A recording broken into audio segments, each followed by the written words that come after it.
90 के दशक का वो दौर था जब बिहार की सत्ता पर एक छत्र लालू यादव का कब्जा हुआ करता था और 90 के दशक में लालू यादव का एक बयान लगातार सुर्खियों में था। लालू यादव ने कहा था कि भूरा बाल साफ करो और इस बयान पर लालू यादव की जमकर खिंचाई भी हुई थी, या मानिए कि लालू यादव को सत्ता से दूर भी जाना पड़ा था। लेकिन एक बार फिर से ये बयान लगातार सुर्खियों में है। आनंद मोहन जो पूर्व सांसद भी हैं, उन्होंने साफ तौर पे एक बयान दिया था, एक सभा में ये कहा था कि बिहार के सिंहासन पे कौन बैठेगा ये भूरा बाल तय करेगा। उनके इस बयान के बाद जो आरजेडी के नेता हैं अशोक महतो, उन्होंने सीधे तौर पे विरोध किया था और कहा था कि भूरा बाल को ही साफ कर दिया जाएगा। इन तमाम मुद्दों पे बात करने के लिए हमारे साथ वीआईपी के वरीय नेता डॉक्टर सुनील सिंह जी हैं और क्षत्रिय समाज के प्रदेश अध्यक्ष भी हैं, अखिल भारतीय क्षत्रिय महासभा के। और सीधे तौर पे इस बयान के बाद लगातार अशोक महतो अब निशाने पे आ गए हैं। सर, जिस प्रकार से आनंद मोहन का जो बयान आया कि सिंहासन पे कौन बैठेगा ये भूरा बाल तय करेगा, लेकिन अब अशोक महतो कर रहे हैं कि भूरे बाल को ही साफ कर दिया जाएगा। भूरा बाल आप भी समझते, भूमियार, ब्राह्मण, लाला, राजपूत, लगातार जो फॉरवर्ड जाति के लोग हैं, अशोक महतो ने उन पे टारगेट कर दिया। अब इस पूरे मामले को लेके आप ही के पार्टी से जो इंडिया गठबंधन है, अशोक महतो उसके बड़े लीडर हैं, चुनाव भी लड़े हैं, और जिस प्रकार से भूरा बाल पूरे फॉरवर्ड को टारगेट किया जा रहा है, क्या मानते हैं उनके इस बयान को? देखिए, आनंद मोहन जी ने कहा कि भूरा बाल तय करेगा कि शासन पर कौन होगा। ये उनका व्यक्तिगत मत था, उनकी सोच थी, व्यक्तिगत बयान था, उनकी सोच थी।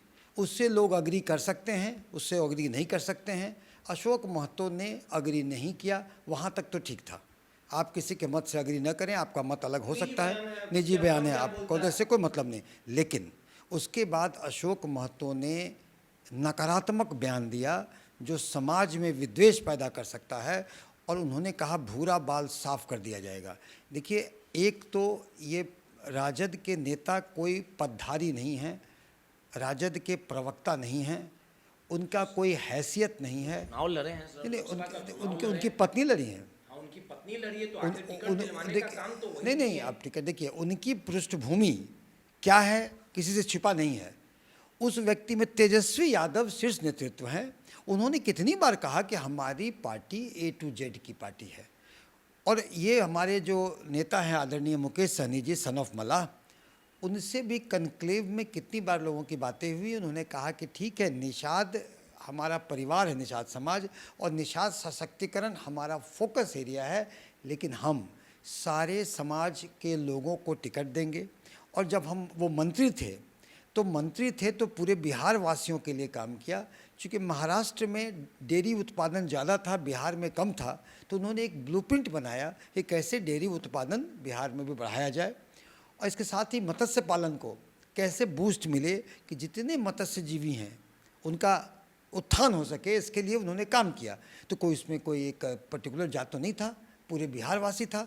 तो देखिए, समाज को जात की नहीं जमात की बात करनी है, फिर भी किसी का ओपिनियन हो नहीं, विरोध हो, लेकिन ये नकारात्मक शब्द जो उनका है, इससे निश्चित ही हमारे महागठबंधन को इम्प्रेशन को नुकसान पहुंच सकता है। और हम आशा करते हैं कि राजद नेतृत्व उन पर कार्रवाई करेगा या उनसे माफ़ी मंगवाएगा। और ऐसे बयान से समाज में विभाजन होता है, समाज में जो विभाजन होता है, और इससे जो है हम लोग अमन चैन वाले आदमी हैं, समाज में विभाजन समाज टूटता है। अरे देखिए, समाज टूटेगा तो ऐसे व्यक्तियों के कहने पर, जिस व्यक्ति का ना अपना कोई स्टैंडिंग है, फायदा तो विरोधी उठा रहे हैं, नहीं विरोध, सियासत हो रही है। देखिए, एकाध इस तरह के तत्व होते हैं। हमारी लोकतंत्र और हमारा समाज इतना कमज़ोर नहीं है कि ऐसे तत्व के चाहने से हमारा समाज विभक्त हो जाए।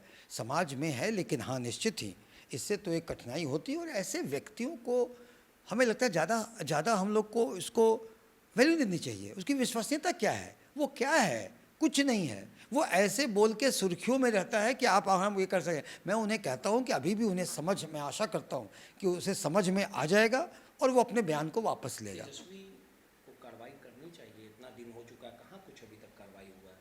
आप लोग लगातार डिमांड उठा रहे हैं, आपके समाज के जो लोग हैं उन्हें घात पहुंचा है, दर्द हुआ है, तकलीफ हुआ है, नहीं, कोई तकलीफ ऐसे व्यक्ति एक के दुख के आदमी को जिसकी औकात नहीं है उसके बोलने से हमारा समाज तकलीफ में आएगा? नहीं, ऐसे व्यक्ति को तो ऊल जलूल बैठा व्यक्ति से हमारे राजद को इम्प्रेशन पर कुछ ठेस पहुंचता है। और असली जो राजद का शीर्ष नेतृत्व ने अनेकों बार कहा है कि राजद या इंडिया गठबंधन A to Z की पार्टी है, सारे व्यक्ति, सारे समाज, सारे जात की पार्टी है, और हम जात की नहीं जमात की बात करते हैं।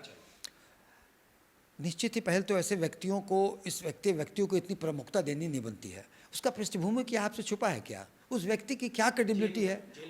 परिवर्तन तो अब तो क्या उसकी हैसियत क्या है, उसकी विश्वसनीयता क्या है? उस व्यक्ति के इस तरह के बयान, जितनी उसकी सोच होगी वैसा वो बोलेगा। और मैं तो कह रहा हूँ कि भाई वैसे व्यक्तियों को सुझाव समझ लें, एडवाइजरी समझ लें या चेतावनी समझ लें, ऐसे बयान से परहेज करना चाहिए। चलिए, सीधे तौर पे जिस प्रकार से अशोक महतो ने बयान दिया था उसको लेके कहीं ना कहीं विरोध जताया जा रहा है और साफ तौर पे कहा जा रहा है कि ऐसे लोग सिर्फ बोलते हैं, इसे सीरियस लेने की ज़रूरत नहीं, गंभीरता लेने की ज़रूरत नहीं। हाँ, भले ही आरजेडी को इसका कहीं ना कहीं घात पहुंच सकता है, तकलीफ हो सकती है, इसके लिए सीधे तौर पे अशोक महतो को माफ़ी मांगनी चाहिए। पटना से नटराज न्यूज़ के लिए रोहित कुमार की रिपोर्ट।